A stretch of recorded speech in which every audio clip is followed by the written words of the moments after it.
Hello everyone, Assalamualaikum warahmatullahi wabarakatuh. Welcome back to our English class with me, Miss Nova. Well, as usual, before we begin our discussion today, let's reciting basmalah together. Bismillahirrahmanirrahim. Alright, so last week we already discussed about congratulations, and today we are going to move to another subject. So the subject for today is about direct sentence. But before we talk about direct sentence, let's take a look to our class objectives for today. Yep, so the class objectives are: students are able to understand the use of direct sentence, and students are able to understand the change of personal pronoun. Oke, jadi tujuan pembelajaran kita hari ini adalah kalian diharapkan nantinya setelah mempelajari materi ini, kalian bisa atau mengerti atau paham untuk menggunakan kalimat langsung itu seperti apa dalam bahasa Inggris. Kemudian juga kalian diharapkan untuk bisa memahami perubahan dari personal pronoun. Nanti bakal kita bahas lebih lanjut. So, let's get started. Alright everyone, so I introduce you to direct speech or direct sentence. Jadi direct speech atau direct sentence is directly said or delivered from one person to another. Jadi direct itu kan artinya langsung ya. Jadi kalimat langsung yaitu ya kalimat yang diucapkan langsung dari satu orang kepada orang lain ya. Jadi orang pertama dan orang keduanya, dua-duanya ada di situ gitu ya. Jadi langsung disampaikan pesannya apa, mau ngomongin apa gitu. Di sini contohnya ada you look so beautiful. Berarti kan ini pujian yang langsung ditujukan dari satu orang kepada orangnya langsung gitu ya. Jadi direct sentence itu ya seperti itu. Gampang ya. Nah, kalau dalam sebuah cerita atau teks gitu ya, biasanya direct sentence ini ditandai dengan tanda kutip. Meanwhile, ini kebalikannya, ada juga yang disebut indirect speech or indirect sentence is indirectly said or delivered from one person to another by connector. Nah, kalau tadi kita bahas direct sentence itu adalah kalimat langsung, di sini juga ada kebalikannya ya, berarti kalimat tidak langsung. Jadi yang diucapkan atau yang disampaikan dari satu orang ke orang lainnya, tapi secara tidak langsung ya, atau bisa melewati orang lain dulu gitu. Dari orang pertama ke orang kedua, dari orang kedua ke orang ketiga gitu. Jadi di sini dikasih penjelasan lain itu by connector atau dijembatani oleh orang lain gitu. Biasanya ini dipakai berarti buat ngomongin orang lain ya. Bergibah, astagfirullah. Jangan ya guys, jangan bergibah. Nah, ini biasanya itu ya untuk menyampaikan pesan dari orang lain gitu, atau misalkan menyampaikan perintah dari orang lain. Seperti itu. Kayak di sini kan contohnya, she said that you look beautiful. Kata dia kamu cantik gitu ya. Nah, berarti kan menyampaikan pesan dari orang lain kepada orang yang bersangkutan. Seperti itu. Oke, tapi untuk indirect speech mungkin ini akan lebih detail kalian pelajari nanti ketika di SMA mungkin ya, karena bakal ada perubahan tenses juga di situ. So for now, let's just focus on the direct speech or direct sentence. Ya, kita ke yang kalimat langsung dulu. Okay, so now let's take a look here. So there is a situation, di sini ada suatu situasi ya. The situation is Dayu is going to participate in a bike race to celebrate the Independence Day. Siti shows her hope that Dayu will get a prize.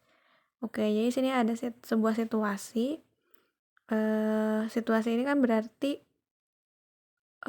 meminta kita untuk menjadikan situasi tersebut itu menjadi sebuah dialog langsung antara Dayu dan Siti. Nah, jadi tugas kita adalah menempatkan diri kita menjadi Dayu dan Siti gitu ya. Kalau misalkan di situasi tersebut, apa yang akan dikatakan Dayu dan apa yang akan dikatakan Siti gitu. Nah, di sini yang dikatakan dayunya sudah ada ya di buku kalian masing-masing, bisa dilihat. Ada Siti, wish me luck. I will take a part in the bike race to celebrate the Independence Day. Sebenarnya ini kalimatnya diambil dari situasi di atas tadi ya, yang disebutin sama bukunya gitu. Nah, cuman dimodifikasi sedikit supaya menjadi kalimat langsung. Ya, seolah-olah dayunya yang lagi ngomong gitu ya. Nah, berarti sama halnya dengan Siti. Siti juga berarti menjawab dengan situasi yang ada di situ. Dan kita harus menempatkan diri kita sebagai Siti gitu ya. Kalau kita sebagai Siti, maka apa yang akan Siti ucapkan? Maka sesuai dengan situasinya, Siti akan bilang, "Sure, I hope you will get a prize, Dayu." Nah, Siti pasti bakal bilang gitu ya, karena di situasinya sudah disebutkan bahwa Siti menunjukkan harapannya bahwa Dayu akan mendapatkan hadiah gitu ya. Nah, sebetulnya bentuk kalimatnya, bukan bentuk kalimat ya, isi kalimatnya itu bebas sih kepada kita ya, yang menjadikan atau merubah kalimat itu jadi direct sentence gitu. Yang penting nggak keluar dari topik atau situationnya gitu ya. Oke, insyaallah my explanation is clear ya guys. Mudah-mudahan bisa dipahami ya. Okay, for additional information, for additional subject for today, we are also going to discuss about this one. It's called personal pronoun. Have you ever heard about this one? Okay, so ini itu untuk sebagai kata ganti ya. Di sini ada subjective, objective, and also possessive. Tabel ini untuk melihat ya perubahan dari dia menjadi subjek, kemudian menjadi objek, dan menjadi kepemilikan gitu. Jadi si subjek-subjek ini akan berubah jika letaknya dipindahkan menjadi objek dan juga jika digunakan untuk menyatakan kepemilikan gitu ya. Mungkin untuk yang subjektif kalian sudah familiar, udah tidak asing ya, karena emang dipakainya di setiap awal kalimat itu dia sebagai subjek berarti. Nah, ketika berubah menjadi objek atau berubah letaknya menjadi di akhir kalimat ya, maka merubah juga dari bentuknya. For example, ketika sebagai subjek jadi I misalkan ya, I like chocolate. Nah, itu kan berarti I-nya sebagai subjek yang menyatakan dirinya suka coklat gitu. Nah, ketika menjadi objek, maka si I ini berubah jadi me ya. Stand by me misalkan, berarti me-nya karena di akhir dia sebagai objek, maka bukan stand by I tapi stand by me. Nah, kemudian yang possessive-nya sebagai kepemilikan berarti jadi misalkan this is my book gitu ya. Ini buku punya saya gitu. Nah, contoh lainnya bisa dilihat di sini ya. Kita pakai yang they. Ketika sebagai subjek, itu kalimatnya they like chocolate. Ya, karena di depan. Ketika berubah menjadi objek, maka menjadi I like them being quiet. Itu sebagai objek. Sebagai menyatakan kepemilikan. Those are their apples gitu. Nah, untuk lebih jelasnya mungkin bisa kalian coba ya sendiri coba buat kalimatnya dari berbagai subjek yang ada. Alright, so how is it guys? I hope all of you are understood with the materials and I believe you are. Mudah-mudahan paham ya dengan materi hari ini. For the task, I will give it on the group, so check out there. And for the subject today, I think it's enough from me. I hope you enjoy learning with me.